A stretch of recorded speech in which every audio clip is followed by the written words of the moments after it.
दोस्तों, स्वागत है आपका अपने YouTube चैनल ऑनलाइन ज्ञान पर। आज हम लेके आए हैं नया वीडियो राजस्थान सामान्य परिचय, जो विभिन्न एग्जाम के लिए आपके लिए बहुत ही उपयोगी सिद्ध हो सकता है। इसमें हम कुछ महत्वपूर्ण प्रश्न लेके आए हैं और जिनका हम पूरे व्याख्या के साथ पढ़ेंगे। तो वीडियो स्टार्ट है और पहला प्रश्न है, मारवाड़ का प्रताप किसे कहा जाता है। प्रश्न है, मारवाड़ का प्रताप किसे कहा जाता है। तो राजस्थान में महाराणा प्रताप के नाम से भी प्रताप प्रसिद्ध हैं, लेकिन प्रश्न बन रहा है मारवाड़। ये जो मारवाड़ क्षेत्र है ये हमारा जोधपुर का क्षेत्र है। दोस्तों, कहाँ का क्षेत्र है? जोधपुर का। तो मारवाड़ का जो प्रताप है उसे किसे कहा जाता है, तो इसका सही आंसर आप अपने कमेंट बॉक्स में दे सकते हैं। ए महाराणा प्रताप, बी राव चंद्रसेन, सी अमर सिंह और डी उदय सिंह। तो इसका सही आंसर आप दे सकते हैं अपने कमेंट बॉक्स में। इसका सही आंसर आएगा राव चंद्रसेन, जिसे मारवाड़ का प्रताप के नाम से जाना जाता है। तो बात करते हैं राव चंद्रसेन की। ये राव चंद्रसेन हैं जिन्हें मारवाड़ का प्रताप कहा जाता है। ध्यान रहे, महाराणा प्रताप को राजस्थान का प्रताप कहा जाता है। ये महाराणा प्रताप जो हैं राव चंद्रसेन महाराणा प्रताप के अग्रगामी या पथ प्रदर्शक माने जाते हैं। यानी राव चंद्रसेन के कदमों पे ही महाराणा प्रताप चले थे, और जिसने कभी भी मुगलों की अधीनता स्वीकार नहीं की, मुगलों की अधीनता स्वीकार नहीं करने वालों में महाराणा प्रताप और राव चंद्रसेन प्रमुख हैं, जिनमें राव चंद्रसेन महाराणा प्रताप के पथ प्रदर्शक, पथगामी, अग्रगामी भी कहा जाता है। नया क्वेश्चन है, नेक्स्ट क्वेश्चन, राजस्थान में जाट समाज के लोक देवता के नाम से किसे जाना जाता है। यानी जाटों के लोक देवता कौन हैं? अगर आपको ये आंसर आ रहा है तो अपने कमेंट बॉक्स में जरूर दीजिए। ऑप्शन ए है Ramdev ji, option B Teja ji, option सी कल्ला जी और ऑप्शन डी गोगा जी। ये चारों ही हमारे प्रमुख लोक देवताओं में गिने जाते हैं। लेकिन क्वेश्चन है, जाट समाज यानी जाटों के लोक देवता कौन हैं, या जाटों के लोक देवता के रूप में किसे जाना जाता है। तो ऑप्शन, इसका सही ऑप्शन आएगा वीर तेजा जी। ऑप्शन क्या आएगा?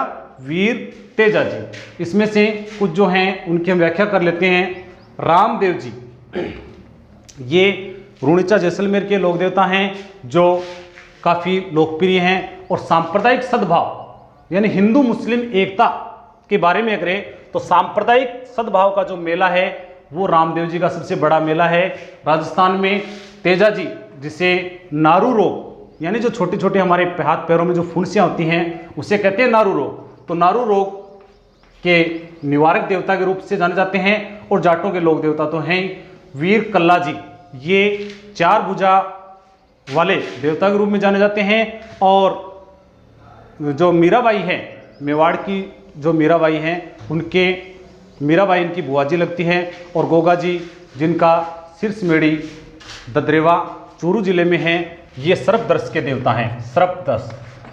तो ये है हमारा क्वेश्चन नंबर 2। अब नेक्स्ट क्वेश्चन है, जयमल और पत्ता की हवेलियां किस दुर्ग में स्थित है। यानी जो जयमल और पत्ता जो वीर हैं वो किस दुर्ग के में इनकी प्रसिद्ध हवेलियां बनी हुई है। तो option A Chittorgarh, option B Kumbhalgarh, option C Junagadh और ऑप्शन डी नाहरगढ़। तो जयमल और पत्ता के बारे में अगर आपको आंसर आ रहा है कि इसकी जो हवेलियां वो कौन से दुर्ग में बनी हुई है या कौन से दुर्ग में स्थित हैं, तो आप इसके अपने उत्तर जो हैं वो कमेंट बॉक्स में जरूर दे सकते हैं। तो इसका सही आंसर आएगा वो है चित्तौड़गढ़। ध्यान रहे, चित्तौड़ में जो तीसरा साका हुआ था अकबर और उदय सिंह के समय, किसके समय? अकबर और उदय सिंह के समय 1567-68 में। कब हुआ था? 1567-68 में जब तीसरा साका हुआ था, तो जयमल और पत्ता ने इसमें अदम्य साहस दिखाया था, और उसी साहस के कारण इनकी एक जो मतलब हाथीरूढ़ जो प्रतिमा है, यानी हाथियों पे चढ़ी हुई जो प्रतिमा है, वो एक तो जूनागढ़ दुर्ग कहाँ पे है? बीकानेर। जूनागढ़ दुर्ग कहाँ पे है? बीकानेर। तो जयमल और पत्ता की हवेली तो हो गई चित्तौड़गढ़ में, और जयमल और पत्ता की हाथी पे गजारूढ़ जिसको मूर्ति कहें, हाथी पे चढ़े हुई जो मूर्ति है वो जूनागढ़ दुर्ग में है, और एक आगरा किले में भी इनकी प्रतिमाएं स्थापित की गई है। कुंभलगढ़ दुर्ग राजसमंद हो गया।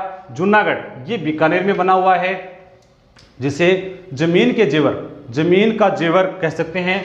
जूनागढ़ जो दुर्ग है वो बीकानेर में है, और नाहरगढ़ दुर्ग ये जयपुर में है।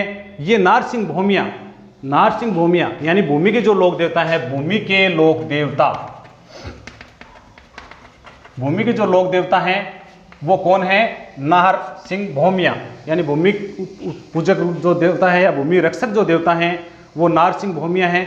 उनकी याद में ये जयपुर में बना हुआ है। तो इस जयमल और पत्ता की जो हवेलियां हैं वो हमारा उसका आंसर हो जाएगा चित्तौड़गढ़। नेक्स्ट क्वेश्चन है क्वेश्चन नंबर 4। ऊंटों के बीमार होने पर कौन से लोक देवता की पूजा की जाती है?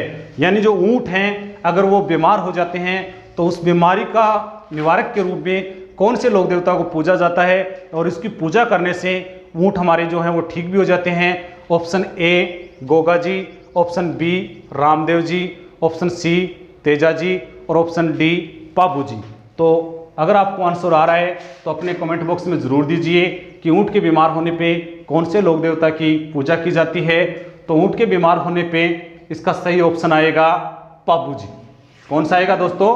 पाबू जी। यानी ऊंट जब भी बीमार होता है तो उसकी ऊंटों की रक्षक के लिए पाबू जी की फड़ मचवाई जाती है। और भारतवर्ष में जो ऊंट लाने का श्रेय है, यानी ऊंटों को कहाँ से लाया गया था? श्रीलंका से। तो ध्यान रहे पाबू जी राठौड़ी हैं जो श्रीलंका से, कहाँ से? श्रीलंका से ऊंट या सांडे कह सकते हैं हम, ऊंट या सांडे लेकर आए थे। इसी कारण से ऊंटों के लोक देवता के रूप में पाबू जी राठौड़ पूजे जाते हैं। और पाबू जी की फड़ मचवाई जाती है। रात्रि में एक कपड़े पे चित्रित फड़ होती है जिसको पाबू जी के जो भोपे हैं रावण हत्या के साथ पढ़ते हैं या इनकी पूजा की जाती है। नेक्स्ट क्वेश्चन है जीर्ण माता कौन से राजवंश की कुल देवी है? यानी जो जीर्ण माता है कौन से राजवंश की कुल देवी है? तो ऑप्शन ए राठौड़ वंश, बी सांखला वंश, सी गोहिल वंश, डी चौहान वंश। अगर आपको अपने आंसर आ रहा है तो कमेंट बॉक्स में जरूर दीजिए कि जीर्ण माता कौन से राजवंश की कुल देवी है। तो ध्यान रहे जीर्ण माता जो है वो चौहान वंश की कुल देवी है। जीर्ण माता कहाँ की है? चौहान वंश की कुल देवी है। और इस देवी का जो मंदिर है वो सिक्कर में बना हुआ है। और ये जो अपने मूल वंश यानी कहाँ की रहने वाली थी? तो ध्यान रखना जीर्ण माता घांगू ग्राम चूरू की निवासी थी। और अपने भाभी से इनके विवाद होने के कारण ये हर्ष की पहाड़ियाँ सिक्कर पे चली गई थी। और ध्यान रहे राजस्थान में जीर्ण माता का जो बहुत बड़ा मेला लगता है नवरात्रा में, और इसका सबसे बड़ा लोकगीत भी है। यानी आपको ये पूछ ले कौन सी देवी हैं, कौन सी लोक देवी हैं जिनका सबसे बड़ा लोकगीत है या भजन है, तो उसका ऑप्शन भी आएगा जीर्ण माता। यानी कौन सी ऐसी लोक देवी है जिनका भजन या सबसे बड़ा है या जिसका गीत सबसे बड़ा है? जीर्ण माता। और इसका वास्तविक नाम था वो था जयवंता बाई। क्या नाम था? जयवंता बाई। तो जीर्ण माता का वास्तविक नाम जयवंता बाई। और ये कौन से वंश की राजवंश देवी हैं? चौहान वंश की। कौन सी हैं? चौहान वंश की। और चौहान वंश की आराध्य देवी शाकंभरी माता। कौन सी माता? शाकंभरी माता। तो कुल देवी जीर्ण माता और शाकंभरी माता हो गई चौहान वंश की आराध्य देवी। नेक्स्ट क्वेश्चन है झुंझुनू जिले के संस्थापक कौन हैं, या झुंझुनू जिले का संस्थापक किसे माना जाता है? तो झुंझुनू जिले के जो संस्थापक हैं ऑप्शन है ए झुंझार सिंह, ऑप्शन बी मोहम्मद खां, ऑप्शन सी दौलत खां, और ऑप्शन डी अमर सिंह। तो आपको अगर इसके आंसर आ रहे हैं तो आप अपने कमेंट बॉक्स में इसका आंसर जरूर दीजिए कि झुंझुनू जिले के संस्थापक कौन हैं। तो ध्यान रहे दोस्तों झुंझुनू जो जिला है ये शेखावटी जो क्षेत्र है, हमारा जो शेखावटी क्षेत्र है उसमें आते हैं चोरू, झुंझुनू और सिक्कर। शेखावटी में कौन कौन से जिले शामिल हैं? चोरू, झुंझुनू और सिक्कर। तो ध्यान रहे शेखावटी का जो सिरमौर जिला है वो हमारा है झुंझुनू जिला। तो इसके संस्थापक की बात की गई है। तो इसमें जो संस्थापक हैं, हालांकि हमारी जो लोकल स्थानीय जो बात करें तो उसमें जुझार सिंह जाट को माना जाता है। किसको माना जाता है दोस्तों? जुझार सिंह जाट को। लेकिन झुंझुनू जिले के जो वास्तविक संस्थापक जो माने जाते हैं वो माने जाते हैं मोहम्मद खां या मोहम्मद खां। तो ध्यान रहे ये जो प्रश्न है वो एग्जाम में पहले भी आ चुका है। तो गलत नहीं करना है। झुंझुनू का जो संस्थापक है वो माना जाता है मोहम्मद खां। तो आंसर सही बी होगा, इसका आंसर होगा मोहम्मद खां। तो इस प्रकार से ये हमारा एक वीडियो कंप्लीट होता है और इसमें से इस वीडियो को आप शेयर लाइक ज़रूर करें और कोई जो कमी बेसी दिखाई दे तो वो आप ज़रूर इसके बारे में भी बताएं।